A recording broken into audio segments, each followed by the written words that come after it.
Assalamualaikum warahmatullahi wabarakatuh. Alhamdulillah, semoga kita semua dalam keadaan sehat dan senantiasa bertabur dengan nikmat ya. Saya mengucapkan selamat menjalankan ibadah puasa kepada teman-teman semuanya, umat muslim semuanya. Pada pagi hari ini izinkan saya untuk sedikit bercerita tentang perpajakan ya, khususnya untuk kawan-kawan yang punya usaha apotek ya. Jika Anda semuanya belum tertib pajak, belum lapor pajak dengan benar, saya sarankan untuk segera lapor pajak dengan benar ya. Khususnya jika Anda usahanya berbentuk perorangan, ini sudah mendekati hampir-hampir jatuh tempo pelaporan pajak tahun 2023. Pada besok tanggal 31 Maret itu batas akhir untuk pelaporan SPT tahunan tahun 2023. Jika Anda usahanya apotek, saya punya sedikit cerita. Ada kawan saya kemarin bercerita, datang kepada saya cerita bahwa katanya dia dapat surat cinta dari kantor pajak. Setelah saya lihat ternyata surat cintanya itu berbunyi bahwa data-data pembelian dari apotek itu semuanya ada di surat itu. Setelah saya lihat bahwa memang ada banyak itu data-data, saya lihat kemudian saya tanyakan ke dia. Apakah memang kamu kulakan beli barang dari PT ini gitu. Dan teman saya itu bercerita bahwa memang dia membeli barang obat dari PT itu yang merupakan supplier atau produsen obat. Jadi intinya semua pembelian kulakan apotek ke PT atau produsen obat itu semua datanya ada di kantor pajak. Semua data produsen yang mengirimkan obat ke apotek diketahui oleh kantor pajak. Anda tidak bisa Anda tidak bisa lagi untuk mengelak bahwa Anda tidak pernah menjual itu, tidak pernah membeli itu karena datanya semua ada. Semua produsen obat ketika menjual obatnya kepada Anda pasti menerbitkan faktur pajak. Di faktur pajak itu ada nama usaha Anda, PT Anda atau orang pribadi Anda, ada NPWP-nya. Nah, dengan adanya NPWP itu maka akan ketahuan. Faktur itu langsung terrecord di perpajakan datanya. Atau bahkan ketika Anda tidak menyerahkan NPWP, hanya KTP, NIK Anda itu sudah ketahuan. Di NIK itu tercantum nama Anda dengan jelas.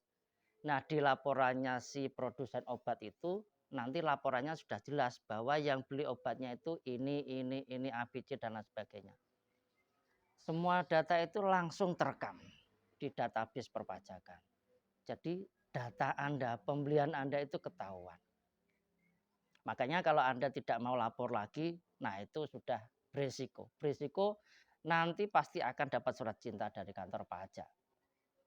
Kalaupun Anda mengelak ya itu nggak bisa disangkal karena datanya sudah ada dengan jelas, ada nama Anda, data Anda, pembelian Anda selama 1 tahun itu berapa.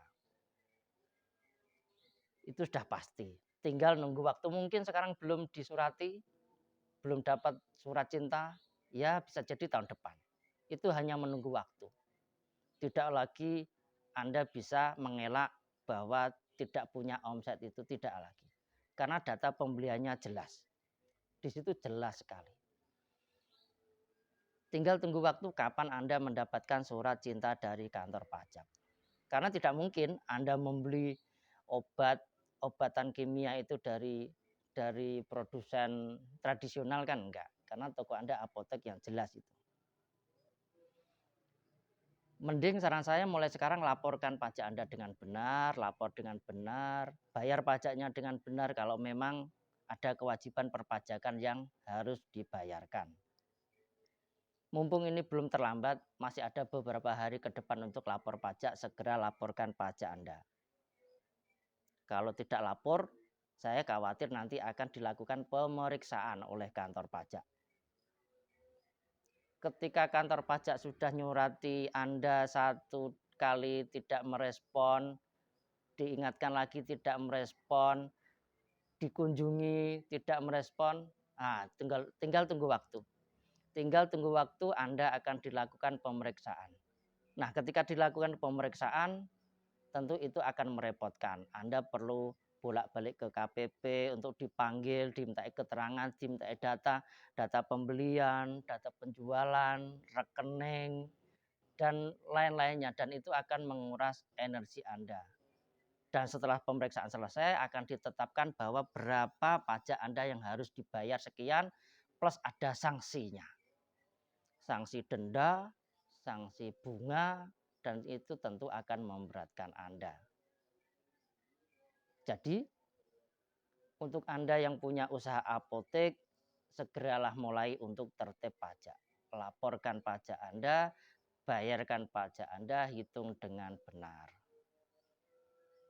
Karena jelas usaha Anda itu jelas ada apoteknya di situ. Di pinggir jalan biasanya kan nggak mungkin apotek ngumpet di dalam, nggak mungkin. Apotek itu di jalan yang banyak orang lewat, banyak orang lalu lalang. Penjualannya juga jelas. Begitu ya, saran saya laporkan sebaik mungkin. Kalau tidak tahu caranya, banyak media yang mengajarkan. Di YouTube banyak yang mengajarkan cara lapornya. Teman-teman Anda mungkin bisa membantu. Atau kalau nggak punya teman di YouTube pun bingung, bisa hubungi saya, nanti bisa saya bantu. Atau bisa tanya-tanya dulu bagaimana caranya, bisa kita bantu. Dan Anda bisa fokus untuk menjalankan usaha Anda. Semoga usaha Anda semakin berkembang maju, dan mudah-mudahan Anda bisa menjadi salah satu dari pembayar pajak terbesar di kota Anda. Demikian dari kami, mungkin singkat, semoga bermanfaat. Wassalamualaikum warahmatullahi wabarakatuh.